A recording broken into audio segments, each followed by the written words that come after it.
Kumusta, mahal kong kapatid? Naway sumaiyo at sa pamilya mo ang kapayapaan ng Panginoong Hesus ngayon at magpakailanman. Amen? Ako si Pastor Antonio Jr. at nandito ulit ako dahil sa biyaya ng Diyos. Mga kapatid, malaking kagalakan para sa akin ang magnilay sa salita at ipanalangin kayo. Kaya hinihiling ko na tuwing alas 5 ng umaga, tanggapin mo ang panalangin sa iyong cellphone. Gumagawa rin ako ng panalangin sa gabi. Para sa iyo na hindi pa sumusubaybay, araw-araw, alas 6 ng gabi, tinatapos natin. Diba? Ang araw na ito ng may panalangin. Naniniwala ako na kapag sinimulan at tinapos mo ang araw sa panalangin, lahat ng mangyayari sa araw mo ay para sa iyong kabutihan. Walang hihigit, mga kapatid, sa pagiging nasa kalooban ng Panginoon. Amen? Kapatid, alam mo ba ang ipinadama ng Espiritu Santo sa puso ko ngayon? Na marami sa inyo ang nadidismaya dahil hindi kayo nakakahanap ng paraan palabas. Nakakainis talaga, di ba? Araw-araw mong sinusubukan at paulit-ulit ginagawa, patuloy kang naniniwala pero parang walang dumarating na himala. Pakiramdam mo mag-isa ka pa rin. Umaasang makatagpo ng makakasama, asawa o trabaho balang araw. Kahit may kwalifikasyon ka, mga kapatid, dumadaan tayo sa hirap. Pero kung titingnan ang mga lalaki at babae sa Biblia, makikita nating naranasan din nila ang ganitong pagsubok. Nagkakaiba-iba man ang problema, sabi ni Jesus, makararanas tayo ng pagsubok pero magpakatatag tayo dahil nilampasan niya na ito para sa atin. At mayroong korona na nakalaan para sa bawat isa sa atin na magtitiyaga hanggang sa huli. Amen? Ang korona ng buhay, ang korona ng tagumpay para sa mga magiging tapat sa Panginoon. Mga kapatid, hindi ngayon ang oras para balikan ang nakaraan o panghinaan ng loob. Ang pinakamagandang paraan para makabangon ay hanapin ang taong pwede mong palakasin ang loob. Madalas mga kapatid, kailangan ko ng panalangin. Napapagod din ako pero tinuruan ako ng Diyos na kapag pinalalakas ko kayo, napapalakas din ako at tumitibay ang pananampalataya ko. Luwalhati sa Diyos. Kaya hinihiling kong manatili ka hanggang dulo ng panalangin para pagsamahin natin ang pananampalataya at gumawa ang Diyos ng dakilang bagay. Aleluya! Pag-usapan natin, ano ang dapat gawin sa oras ng matinding panghihina o pinakamabigat na sandali ng buhay. Alam ko na may mga tao rito na nakikinig sa akin at sila ay talaga walang halong biro. Nasa pinakamabigat na yugto ng buhay, sa pinakamahirap na panahon, sa pinakamadilim at pinakamatinding pagsubok. Pero gusto kong sabihin sa iyo ang isang bagay. Kapag ang gabi ay nasa pinakamadilim na oras, doon na malapit sumikat ang araw. Maniwala ka dyan. Ganito rin sa ating espiritual na buhay. Mga kapatid, pwede akong magkwento rito ng ilang oras tungkol sa mga sandaling inisip ko. Tapos na, panalo na ang kaaway, wala nang pwedeng mangyari pa. Nandito ako ngayon para sabihin na lampasan ko ang pagsubok, binigyan ako ng Diyos ng tagumpay, at ikaw naman ang susunod. Malalampasan mo ang disyertong ito. Amen? Hindi aksidente na nandito ako para sabihin ito. Hindi ko sana ito ipapangaral, pero ang Espiritu Santo ang nagsabi sa akin. Kaibiganin ang mga nanlulumo, dukha ang Espiritu, at nangangailangan ng presensya ko. Palakasin mo ang loob nila. Yan ang tawag na binigay sa akin ng Diyos dito. Sa huli, maiintindihan mo kung bakit ko ito sinasabi dahil sa mensaheng dadalhin ko. Ayos ba? Kaya hinihiling ko na i-click mo ang like. Nakakatulong ito sa YouTube na maintindihan na ang nilalaman ay para sa buong pamilya, na ito ay mahalaga.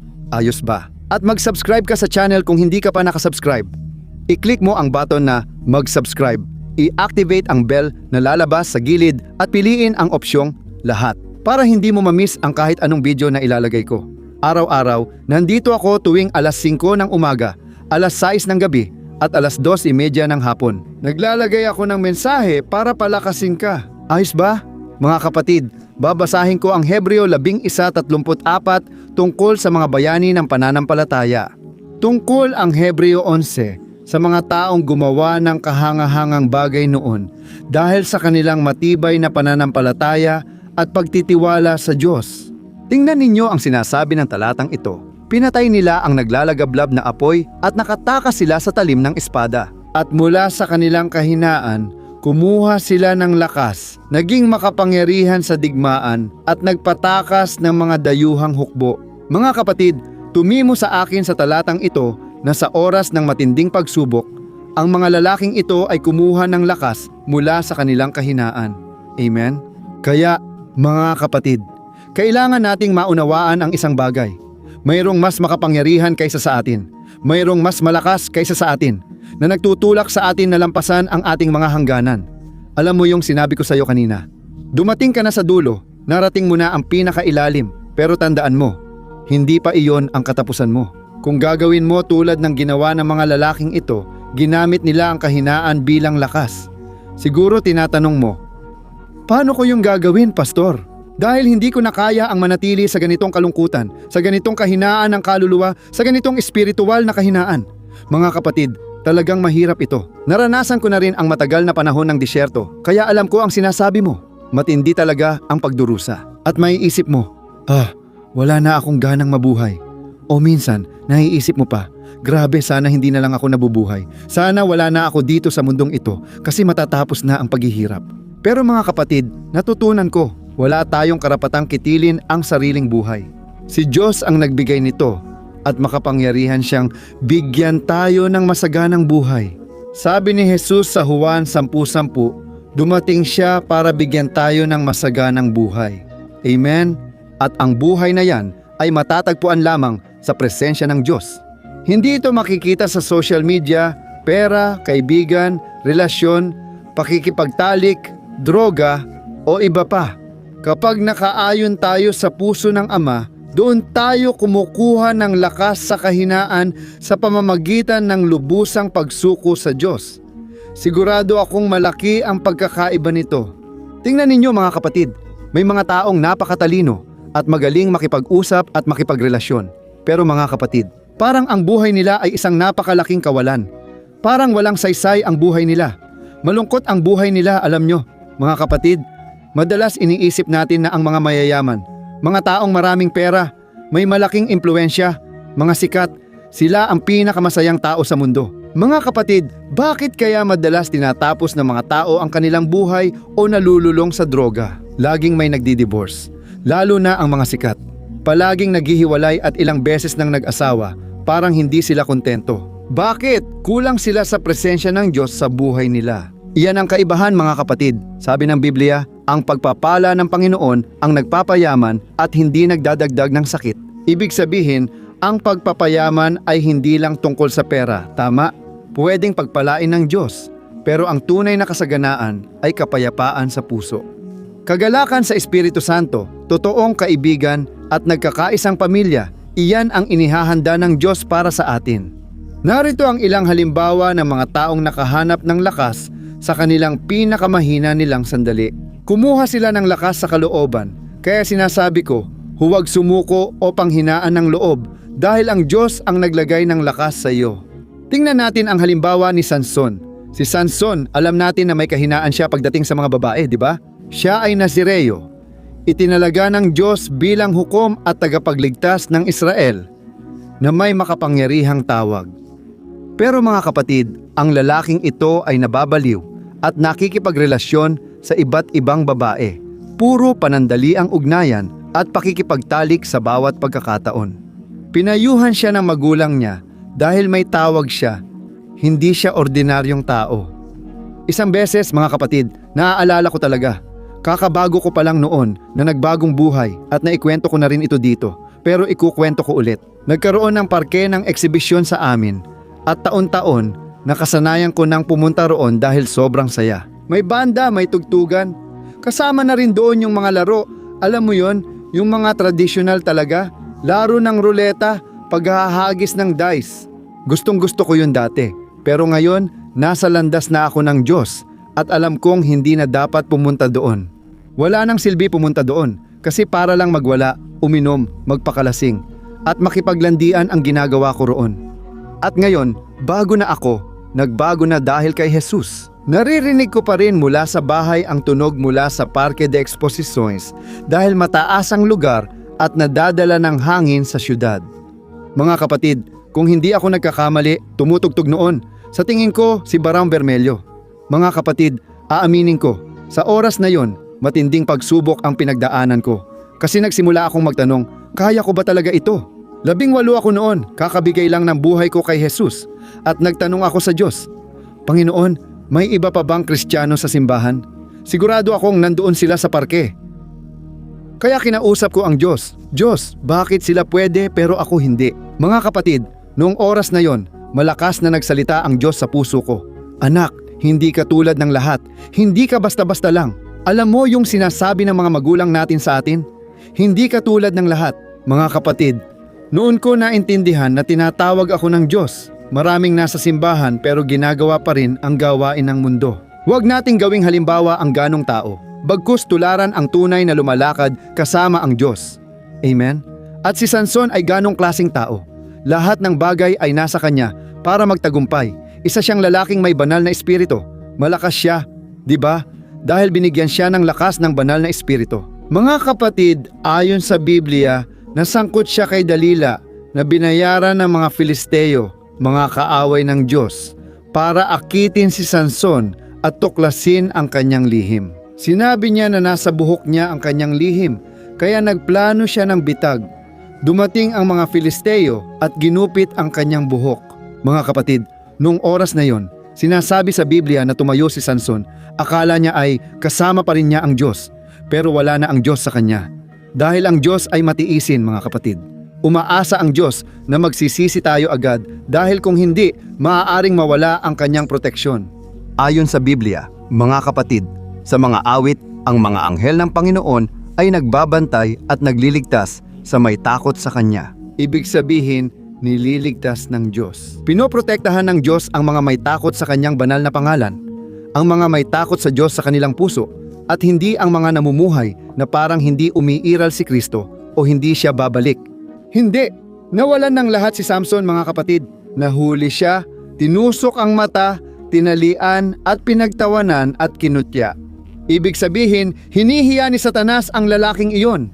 Sabi ng Biblia, may nangyaring kakaiba sa ilalim ng balon. Nakuha ni Sanson ang lakas mula sa kanyang kahinaan habang naroon siya. Basahin ko sa iyo ang mga Hukom 16:28 hanggang 30. Pakinggan mo ang sinasabi nito.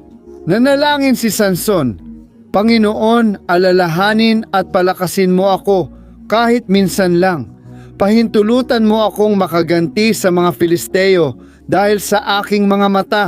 Sumandal si Sanson sa haliging sentral ng templo, itinulak ito at sumigaw, Mamatay nawa ako kasama ng mga Filisteo. Bumagsak ang templo sa mga pinuno at lahat ng tao. Mas marami pang napatay si Sanson nung namatay siya kaysa sa buong buhay niya. Amen? Makikita natin dito, mga kapatid, na si Sanson, nasa pinakamababa na siya, mga kapatid, at wala nang pwedeng mangyari. Pero ayon sa Biblia, kahit nakakulong siya, naawa pa rin ang Diyos sa kanya. Muling tumubo ang kanyang buhok at nang mangyari ito, nagdasal siya, Panginoon, maawa ka sa akin. Alam kong bulag na ako at malapit na ang wakas ko. Pero Diyos, bigyan mo ako ng lakas. Sumandal siya sa mga haligi ng templo at gumuho ito. At mas maraming tao ang namatay nang siya'y namatay. Dahil namatay din siya kasama nila, kaysa sa buong buhay niya. Mga kapatid, napakalaking tagumpay nito. Diba? Gusto kong sabihin, hindi mo kailangan mapunta sa pinakamababa ng buhay.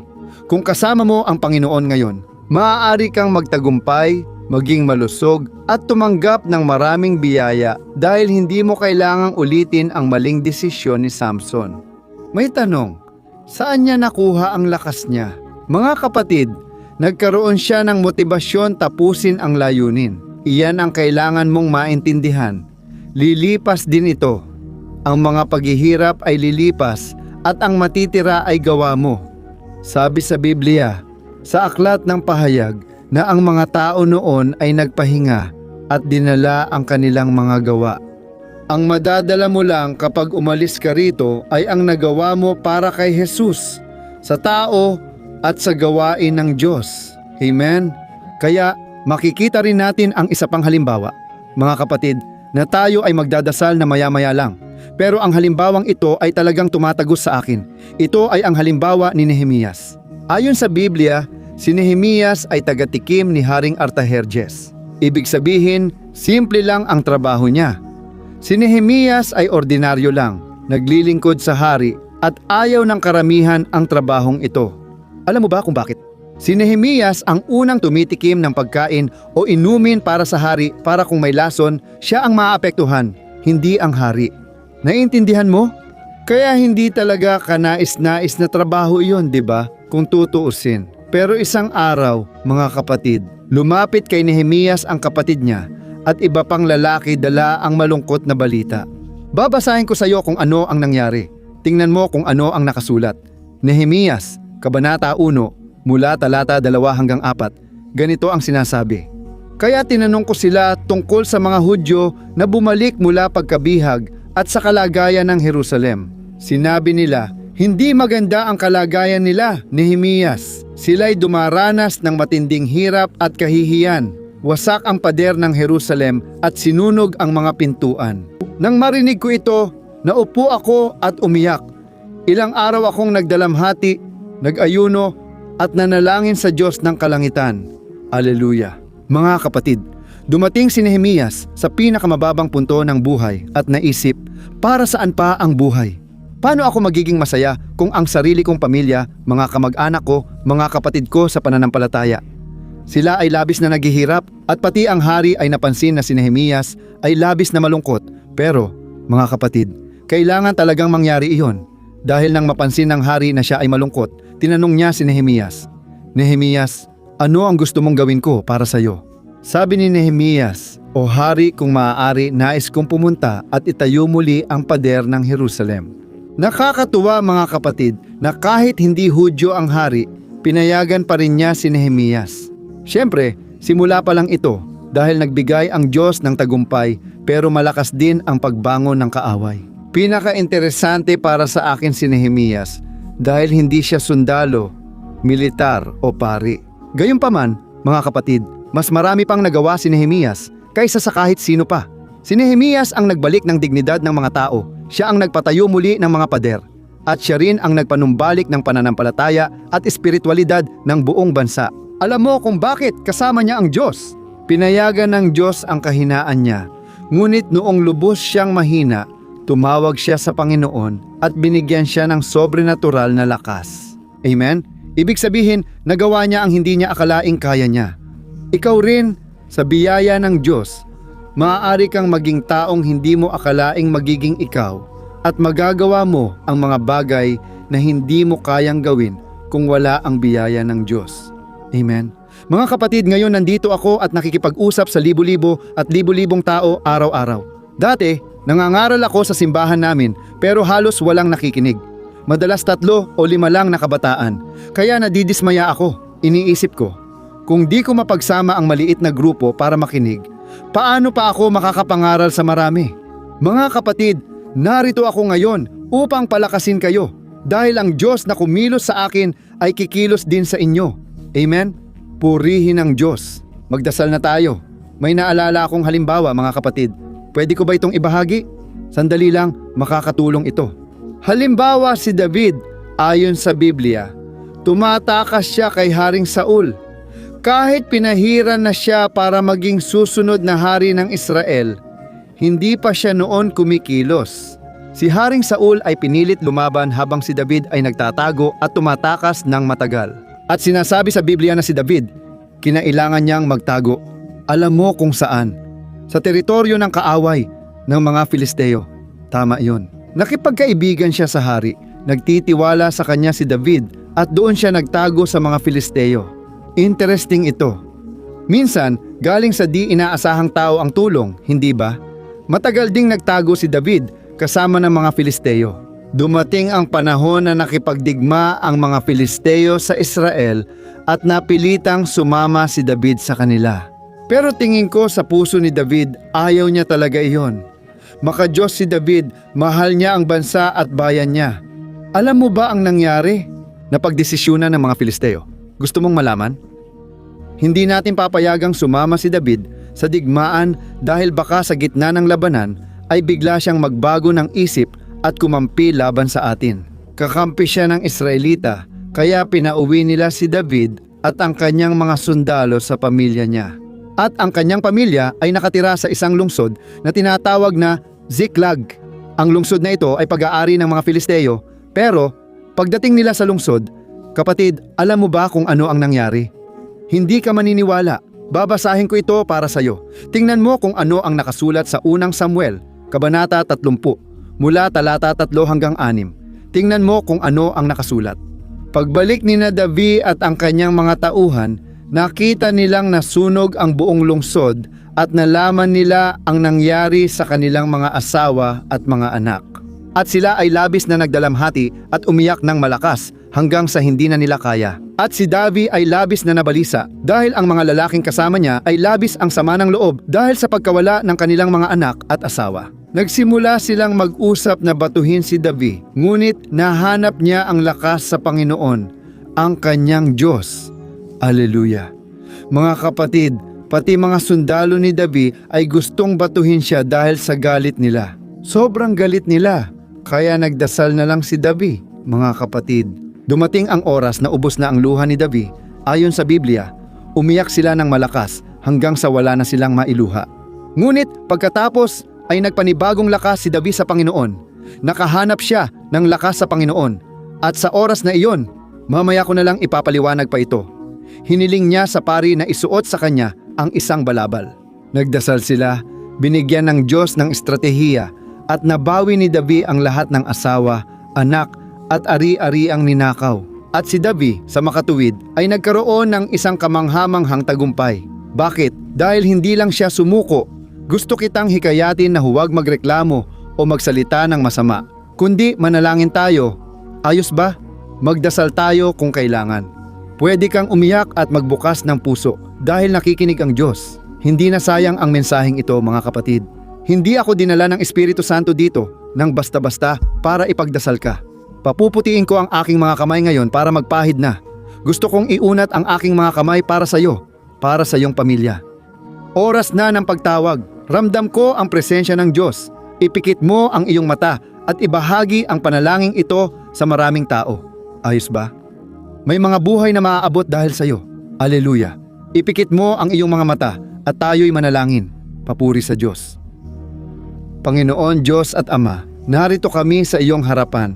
Nais ka naming purihin. Panginoon, alam naming kapag dalawa o higit pa ang nagtitipon sa iyong pangalan, naroon ka na may kapangyarihan. O Diyos, hinihiling ko ngayon, palakasin mo, Panginoon. Diyos, wala na kaming lakas laban sa tukso at pagsubok. O Panginoon, ang iyong mga anak ay umiiyak ngayon. Ama, pakiramdam nila ay nasa ilalim sila ng balon dahil parang wala nang nagiging maayos. Lumilipas ang araw, lumilipas ang mga oras, at ang tanging ginagawa nila ay ang mag-isip na sumuko na lang. Ayaw na nilang mabuhay, gusto na lang nilang manatili sa kama. O Diyos, ikaw lang ang makakapagbangon sa kanila ngayon. Tanging banal na espiritu mo ang maaaring kumilos para sa kanila, gaya ng mga lalaking sa Biblia na nakatagpo ng lakas sa kahinaan. Jesus, hinihiling ko ngayon, palakasin mo ang iyong mga anak. Kung hindi sa kanilang mga pagsubok, wala sana silang makapangyarihang patotoo ngayon. Naniniwala ako, Ama ko, na sila ay babangon ngayon at sila ay magpapatotoo. Ikukwento nila ang ginawa mo sa kanilang buhay. O Ama, sana matutunan namin ang aral na ito, na sa pinakamabigat na pagsubok, doon tayo umaabot sa hangganan at doon mo kami binubuksan sa mas malayo pa sa inaakala namin. Ayon sa iyong salita, ikaw ay makapangyarihan at kayang gawin higit sa aming hinihiling o iniisip ayon sa iyong kapangyarihang gumagawa sa amin. Ama, ang mga taong ito ay tumatawag at humihiling. Palakasin mo ako, Diyos, maawa ka. Diyos, pakinggan ang panalangin at ngayon iniunat ko ang aking mga kamay at nananalangin sa iyo. Yakapin mo sila, Ama. Balutin mo sila ng banal na proteksyon, ng isang sobrenatural na proteksyon at bigyan mo sila, Ama, ng kapangyarihan, ng matatag na pananampalataya. Ama, sinasabi ng iyong salita na ang pagpapahid ay sumisira ng lahat ng tanikala. Hindi ko tinatanggap, Ama, ang tanikala ni Satanas at espiritual na pang-aapi sa buhay ng iyong mga anak. Sinasaway ko ang lahat ng akusasyon at palaso ng kaaway sa isipan at puso. Bumagsak nawa ito sa lupa sa pangalan ni Jesus. Diyos, takpan mo kami ng iyong dugo at protektahan laban sa paghihiganti at kontra-atake ng kaaway. Bagsak na ito ngayon sa pangalan ni Jesus. Satanas, wala kang kapangyarihan sa amin. Talo ka na ni Jesus. Ama, sa sandaling ito, iniaalay ko ang aking puso, ang aking kinabukasan at ang buhay ng bawat isa sa iyong mga kamay.